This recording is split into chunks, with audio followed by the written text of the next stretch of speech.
Четврток, 6 јули, кратки вести во 12 часот. Поголемата дупка наспроти пожарната, што подолго време беше оставена отворена по зафатите за поставување нова водоводна инсталација на дел од улицата Македонски просветители, започна да се санира. Екипи на Нискоградба на ова место прават шахти што ќе се користат кога ќе треба да се запре водата при некоја интервенција. Директорот на јавното предпријатие Водовод Маријан Ристевски за Супер Радио изјави дека нивниот дел од работата во овој дел е завршен, додека кракото од улицата покрај пожарна до пресекот со улицата Аба Семин ќе се реконструира на есен. По Винофест в сабота кај Долна Порта ќе се одржи првиот ракија базар во Охрид во организација на Сдруженијето Македонски дестилерии. Најавено е учество на над 25 семејни дестилерии со преку 50 етикети на квалитетни ракии, вињаци и ликери. Со оглед дека голем дел од дестилериите се и регистрирани семејни винари, предвидена е дегустација и на вина. Ракија базарот ќе започне во 16 часот.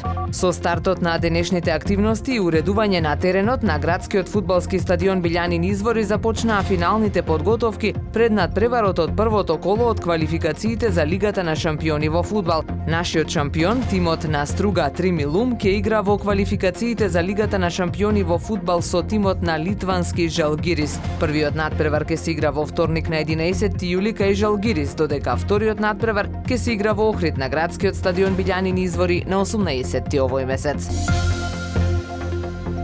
Времето денес сончево и топло со мала до умерена локална облачност. УВ индексот ќе биде 8, максималната температура во Охрид до 28 степени. Повеќе информации на ohridpress.com.mk.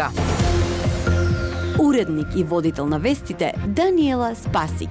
Технички реализатор Реджеп Селман.